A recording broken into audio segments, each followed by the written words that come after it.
बिस्मिल्लाहिर्रहमानिर्रहीम। Lecture number 1, class pre ninth, subject bio, date 6 April 2020।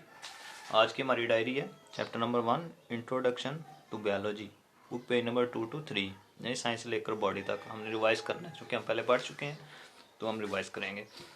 तो यहाँ से हम बुक पेज नंबर 2 से स्टार्ट करते हैं।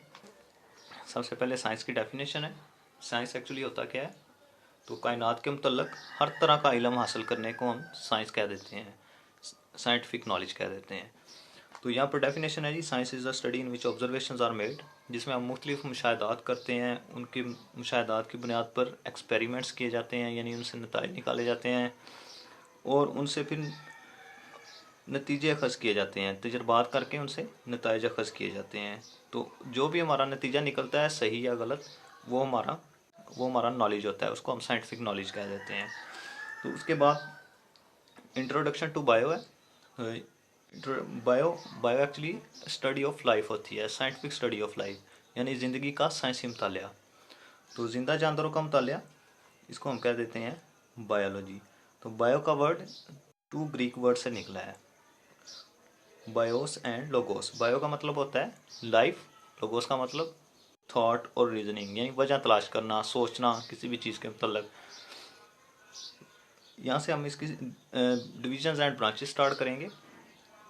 तो डिविजन्स एंड ब्रांचेस, बायो की 3 मेन डिविजन्स होती हैं, ज़ूलॉजी, बॉटनी एंड माइक्रोबायोलॉजी।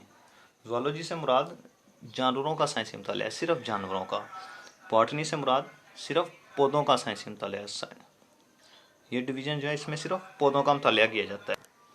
तीसरी डिवीज़न है जी माइक्रोबायोलॉजी, यानी इस डिवीज़न के अंदर हम उन ऐसे जानवरों का मुतालिया करते हैं जो हमें आम आँख से नज़र नहीं आते, जिनको देखने के लिए हमें माइक्रोस्कोप की ज़रूरत पड़ती है। तो ऐसे जानवरों का मुतालिया, उसको हम कहते हैं माइक्रोबायोलॉजी। नेक्स्ट बायो की ब्रांचेस स्टार्ट हो रही हैं जी।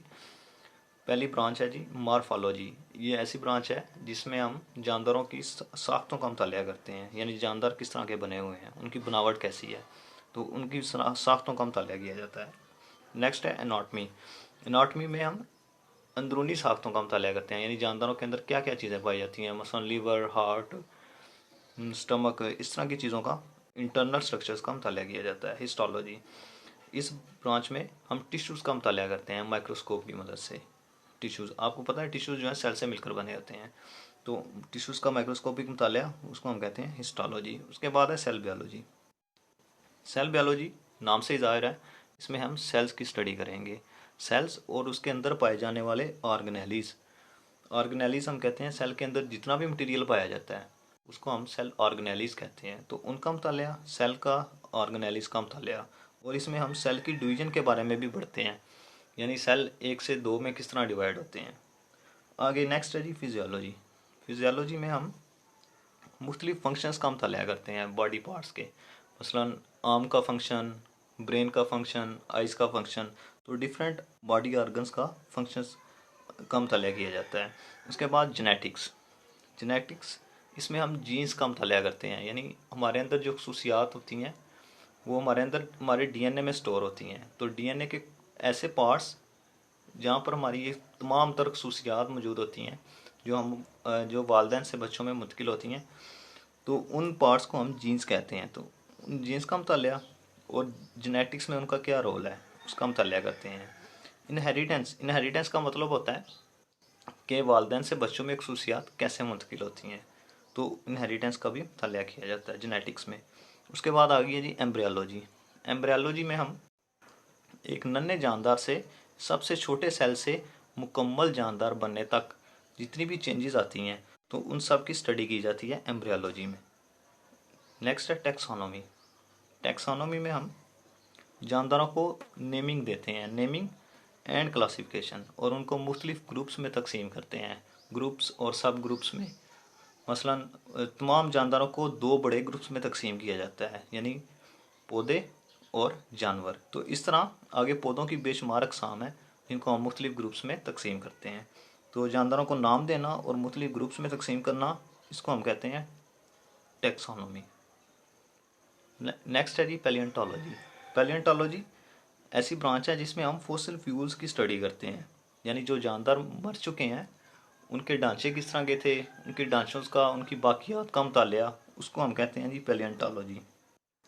उसके बाद है जी एनवायरमेंटल बायोलॉजी। एनवायरमेंटल नाम से ज़ाहिर है, एनवायरमेंट से ये हम माहौल और जानदारों के दरमियान ताल्लुकात को पढ़ेंगे इसमें, यानी जानदारों का माहौल का जानदारों पर क्या असर होता है और जानदार की वजह से माहौल पर क्या असर होता है। उसके बाद है सोशियो बायोलॉजी। सोशल मुराद समाजी, यानी जानदार माशरती लिहाज से किस तरह रहते हैं, सोसाइटीज़ बनाकर, तो उन सब का जानदारों के माशरती रवैये का मुताला किया जाता है सोशियो बायोलॉजी में। उसके बाद है जी पैरासाइटोलॉजी। पैरासाइटोलॉजी में हम पैरासाइट्स का मुताला करते हैं। अब पैरासाइट्स के बारे में पता होना चाहिए, तो ये बॉक्स में लिखा हुआ है जी। पैरासाइट्स ऐसे जानदार होते हैं जो मुख्तलिफ जानदारों से अपनी खुराक लेते हैं और बदले में उनको नुकसान पहुंचाते हैं, मसलन मच्छर, जोंकें, जुएँ, लाइसिस। तो ये हम हमसे खून लेते हैं और बदले में हम अपनी खुराक ले लेते हैं, बदले में हमें नुकसान पहुंचाते हैं, हमें कोई डिजीज़ भी कर सकते हैं, मसलन मलेरिया वगैरह। तो उसके बाद बायोटेक्नोलॉजी। बायोटेक्नोलॉजी बायो की इस ब्रांच में हम मुख्तलिफ छोटे जानदारों की हमारे लिए क्या कैसे फ़ायदेमंद साबित हैं उसको स्टडी करते हैं। मसलन मुख्तलिफ जानदार हमें बेकरी की आइटम्स फराहम करते हैं, मसलन केक वगैरह, इसी तरह दही भी इन्हीं असूलों पर बनाई जाती है।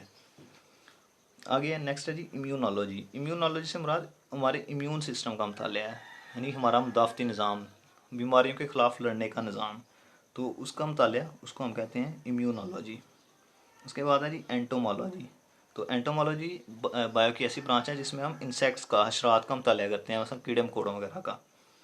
आगे है फार्माकोलॉजी। फार्माकोलॉजी में हम ड्रग्स यानी अद्वियात और इन ड्रग्स के हम पर क्या असरात होते हैं उनका मुतालिया भी किया जाता है। आगे कुछ और ब्रांचेस दी गई हैं बॉक्स में। मॉलिक्यूलर बायोलॉजी, इस ब्रांच में हम ज़िंदगी के मॉलिक्यूल्स का मुताला करते हैं, मसलन कार्बोहाइड्रेट्स, प्रोटीन्स, लिपिड्स, डीएनए वगैरह, ये हमारे लिए किस तरह ज़रूरी हैं उनका मुताला किया जाता है। नेक्स्ट है जी, ये एक शॉर्ट क्वेश्चन आता है, what are major biological issues. ये आपसे पूछेगा मेजर बायोलॉजिकल इश्यूज़, यानी आजकल हमारे बड़े बड़े इश्यूज़ क्या हैं। तो उसके हैं जी ग्रोथ है, ह्यूमन पॉपुलेशन ग्रोथ है, बहुत तेज़ी से बढ़ रही है, ग्लोबल इशू है। उसके बाद इन्फेक्शियस डिजीज़ है, यानी वबाई अमराज। तो एडिक्टिव ड्रग्स हैं आजकल, ये भी माशरे में बड़ा प्रॉब्लम बना हुआ है। और पोल्यूशन और ये 4-5 जो हैं हमारे लिए आजकल बायोलॉजिकल इश्यूज़ बने हुए हैं। तो ये आज का आपका लेक्चर है।